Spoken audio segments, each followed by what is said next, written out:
இலக்கை நோக்கி டுவர்ட் த கோல் இந்த நிகழ்ச்சிக்கு உங்களை அன்புடன் வரவேற்கிறோம். Praise the Lord. ஆண்டவராகிய இயேசுவின் இனிய நாமத்தில் இந்த அற்புதமான நல்ல நாளிலே உங்கள் எல்லாருக்கும் அன்பின் வாழ்த்துக்கள்.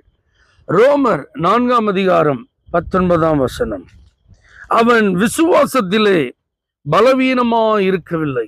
ஆபிரகாமை குறித்து எழுதப்பட்ட ஒரு வார்த்தை. எப்படிப்பட்ட காலத்தில் தெரியுமா? அவனுக்கு 100 வயதாக இருக்கும் போது. அதோடு கூட அந்த வசனம் சொல்லுது, தன் சரீரமும் செத்து போயிட்டு, சாராளுடைய கர்ப்பமும் செத்து போயிட்டு.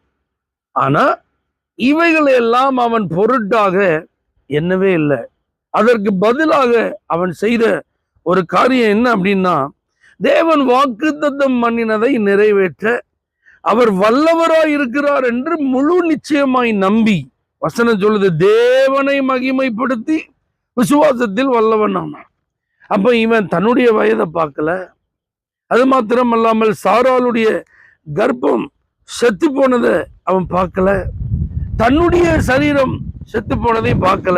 அதற்கு பதிலாக ஆபிரகாம் கண்களை ஏறெடுத்து பார்த்ததெல்லாம் அவனுக்கு வாக்குத்தத்தம் பண்ணின தேவன், சர்வ வல்லமையுள்ள தேவன் அவன் நோக்கி பார்த்ததுனால அவர் நிச்சயம் வாக்குத்தத்தம் பண்ணினதெல்லாம் நிறைவேற்ற வல்லவர் சொல்லி தேவனை மகிமைப்படுத்தியே அவன் விசுவாசத்துல வல்லவன் ஆயிட்டான். இன்னைக்கு நாம எதை பார்க்கிறோம்? கொஞ்சம் யோசிச்சு பாருங்க. உங்க வாழ்க்கையில் நீங்க ஏதாவது ஒரு பிரச்சனைகளை சந்திக்கும் போது அந்த பிரச்சனையவே உற்று நோக்கி கொண்டிருக்கிறீர்களா? அல்லது அதற்கு மத்தியில ஒரு தீர்வை தரப்போகும் தேவனை நோக்கி பார்க்கிறீர்களா? தேவைகள் ஏராளமா இருக்கிறது என்று சொல்லி தேவைகளையே கணக்கு போட்டு கொண்டிருக்கிறீர்களா? அல்லது கணக்கில்லாமல் ஆசீர்வதிக்க ஆயத்தமாயிருக்கும் ஐஸ்வர்ய சம்மனராய் இருக்கிற தேவனை நீங்கள் நோக்கி பார்க்கிறீர்களா?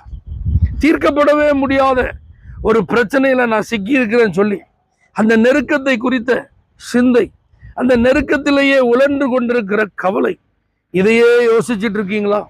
அல்லது கவலைப்படாதீங்க, நெருக்கத்திலிருந்து விசாலத்தில் உங்களை கொண்டு வந்து விடுகிற ஒரு தேவன் இருக்கிறார் என்று உங்களோடு கூட பேசி இருக்கிற, வாக்குத்தத்தம் பண்ணி இருக்கிற அந்த கர்த்தரை நீங்க மகிமைப்படுத்துகிறீர்களா? எனக்கு இதுதான் ரொம்ப முக்கியம். நாம் நம்மை பார்க்கிறோம், நம்மிடத்தில் என்ன இருக்குன்னு பார்க்குறோம், நம்மளால என்ன செய்ய முடியும்னு பார்க்குறோம், மற்றவர்கள் நமக்கு என்ன செஞ்சுட்டு இருக்கிறாங்கன்னு பார்க்குறோம், நம்மளை சுற்றி என்ன நடந்துட்டு இருக்குன்னு பார்க்குறோம். இது எங்கே கொண்டு போய் விட போதுன்னு யோசிக்கிறோம். இதனுடைய விளைவுகள் எப்படி இருக்குன்னு கற்பனையின் உச்சக்கட்டத்துக்கே போயிடுறோம். கடைசியில் இருக்கிற கொஞ்சம் நம்பிக்கையையும் நம்ம இழந்துடுறோம். நம்மை அறியாமலே நமக்குள்ள ஒரு அவிசுவாசம் வந்துடுது, ஆத்மாவில் ஒரு சோர்வு வந்துடுது. ஆனால் இந்த ஆபிரகாம் விசுவாசத்தில் பலவீனனா இருக்கல, விசுவாசத்தில் வல்லவனா இருந்தான். அப்போ நம்ம கண் தேவனை பார்க்கட்டும். தேவன் யார்? அவர் பெரியவர் அல்லவா? அவர் சகலத்தையும் செய்ய வல்லவர் அல்லவா? அவராலே கூடாத அதிசயமான காரியம் ஒன்றுமே இல்லை அல்லவா? அவர் யுத்தத்தில் பராக்கிரமம் உள்ள கர்த்தர் அல்லவா? அவர் சொல்ல ஆகும், அவர் கட்டளையிட நிற்கும் என்பதையெல்லாம் நாம் விசுவாசிக்கிற தேவ பிள்ளைகள் அல்லவா? வாக்குத்தத்தத்தின் சந்ததிகள் தானே நாம். நமக்கு ஆண்டவர் பேசின ஜீவ வார்த்தைகள் இன்னும் உயிரோடு தானே இருக்குது. கர்த்தரை நம்புங்க, கர்த்தரை நோக்கி பாருங்க, அவரை மகிமைப்படுத்துங்க. உங்களையும் உங்க சூழ்நிலையும் உங்க நிலைமை உங்க கையில் என்ன இருக்கு, உங்க உடல்நிலை எப்படி இருக்கு, உங்க வாழ்க்கை எப்படி இருக்கு, என்னென்ன பாதிப்புகள் ஏற்பட்டு இருக்கிறது, அந்த வேதனையின் அளவு எவ்வளவு கொடிதா இருக்கிறது, அதெல்லாம் பார்க்கறத விட்டுட்டு தேவன் யார் என்பதை பார்க்க பழகுவோம். தேவன் கொடுத்த வாக்கு தத்தங்களை நினைவுபடுத்தி அந்த தேவனை மகிமைப்படுத்த நாம் நேரங்களை செலவு பண்ணுவோம். விசுவாசத்தில் வல்லவர்களாய் மாறுவோம்.